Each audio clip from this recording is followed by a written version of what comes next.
Hi everyone, with this video we continue our series on the visualization. We have prepared a bunch of other interesting examples from Black's perspective, and at the end, as usual, there will be a bonus exercise, so make sure to watch the video till the very end. If you're for the first time here, don't forget to subscribe and activate the bell to be notified about new content. Here's our first position. If you want to use it as a regular exercise at any moment, you can stop the video and restart it once you feel like you're ready. So position is rather complicated. We may notice that White has the extra exchange, but Black surely has some compensation because White's king is pretty vulnerable and Black has some attacking perspectives, mainly because of the knights get into e4 pretty soon, and the bishop, which at the moment looks pretty bad, but it can be activated after going to a6, and sometimes it's possible to open up a position and make it useful on the original a8, h1 diagonal. Nevertheless, in the game, White played queen to h4. I'm not saying anything just because your task is to imagine all the moves. So after queen to h4, Black responded with the f4 move. White captured with the pawn.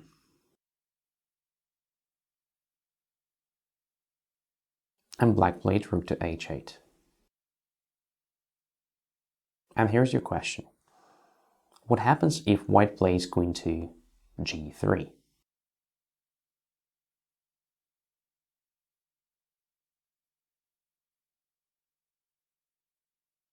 Now let's see the solution on the board.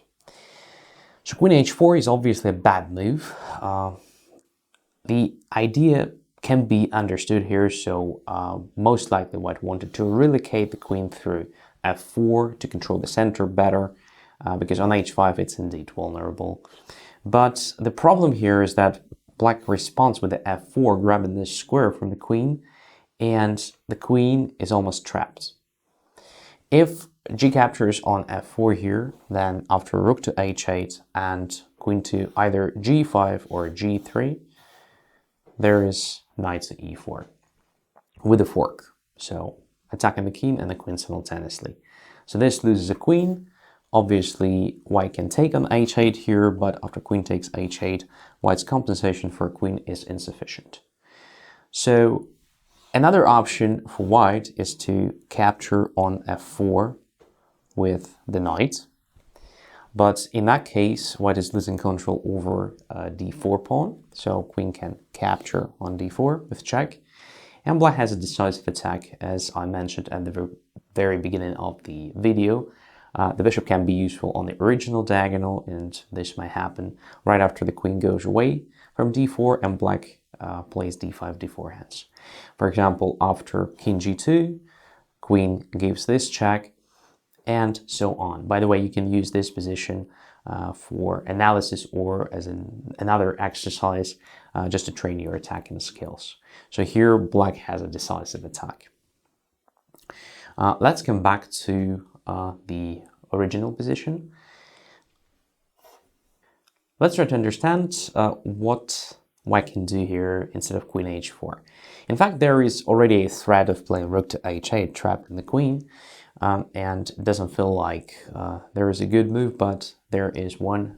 It is actually rook to d1, attacking the knight. And if knight goes away somewhere, then f3 square is no longer controlled, which means Black cannot trap the queen.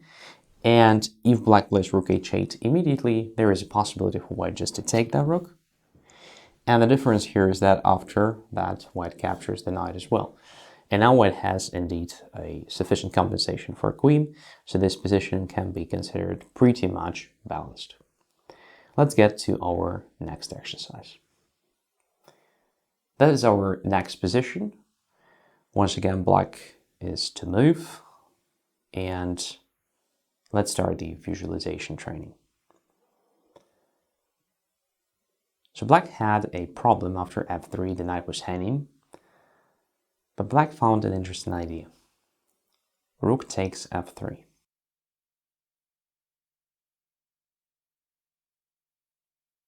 Now, what if king takes on f3? Imagine that position clearly and try to find the best continuation for black.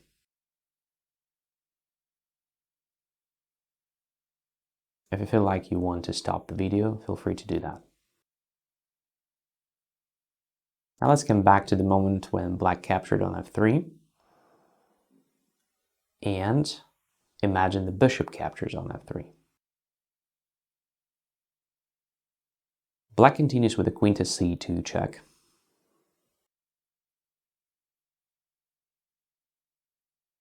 King goes to h3.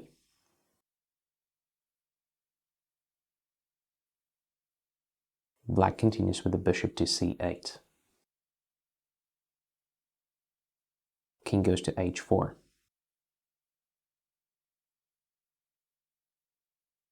Now imagine this position as clearly as possible and find the best continuation.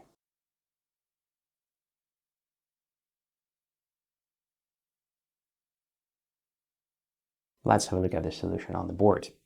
So f3 proved to be not a very good idea for white because of rook takes f3, and it appears that black may create a perfect checkmating mechanism using the queen, the knight, and the bishop.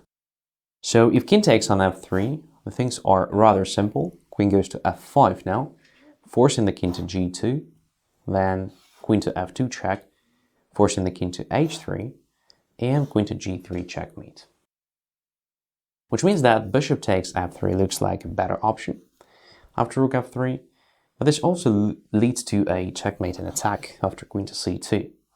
As we may notice, king cannot go to the back rank because of queen f2 checkmate, let's say like in this case. And the king is hands forced to h3, where it's being attacked by the bishop. And now if king goes to h4, black has queen to f2 checkmate. As you may notice, bishop controls light squares, pawn controls h5, knight controls g5, and the queen attacks the king and controls the rest of the squares. Which means that after this check on c8, bishop g4 is the best defense, but it also doesn't help. Bishop takes bishop, and let's say after king takes g4 and queen to g2, it's a checkmate on the next move. It doesn't matter where the king goes, either f4 or h4. In both cases, it's possible to finish the game with the help of queen to g3 checkmate. Which means that taking the rook on f3 is not a good idea. But if that is not the case, then black simply has a decisive advantage. So let's have a look at this position here. So after rook to f3, black has created a bunch of threats, including queen to g4, rook to g3, rook to f2. All these moves are decisive. So probably the best option for white here is to play queen to e5. But in this case, rook may step back to f6, and black has two extra pawns, and it seems like white doesn't have sufficient compensation. Let's have a look at the other exercise. That is our next position. You may probably recognize the pattern, but nevertheless. So black is to move, and black starts with knight takes c3. White has nothing better than to take back, and rook takes c3. Whereafter black takes on c3 again. And white captures on c3. And black plays queen to b2. Imagine this position and try to answer the question why it is bad for white to take the queen.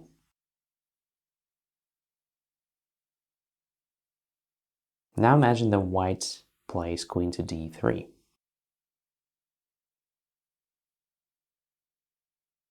Try to answer the question why it is bad for black to take on d3.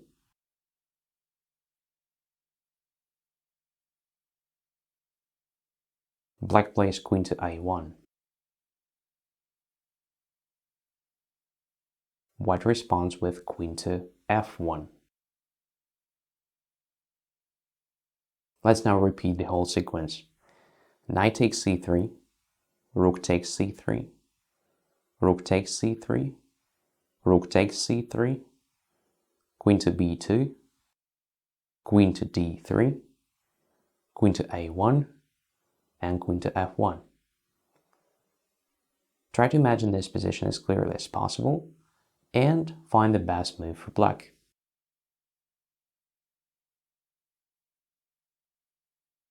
Let's have a look at the solution.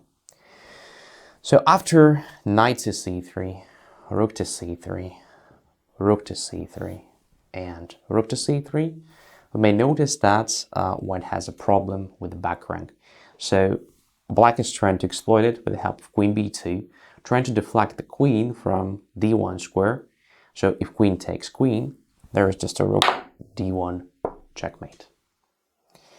So it's not possible, which means white is forced to search for some sort of defense. It's not that simple because the rook is hanging at the same time. So one of the attempts for white here is to play queen to d3. And it's a tricky move because white is doing literally the same as black with the help of queen b2. White is trying to deflect the rook from the back rank and exploit the weakness of the back rank and checkmate the king. So black shouldn't react to that and should continue with the first rank play.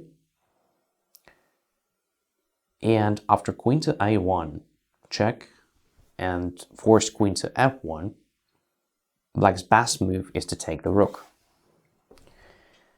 Because something like rook to d1 will obviously fail because of rook to c8.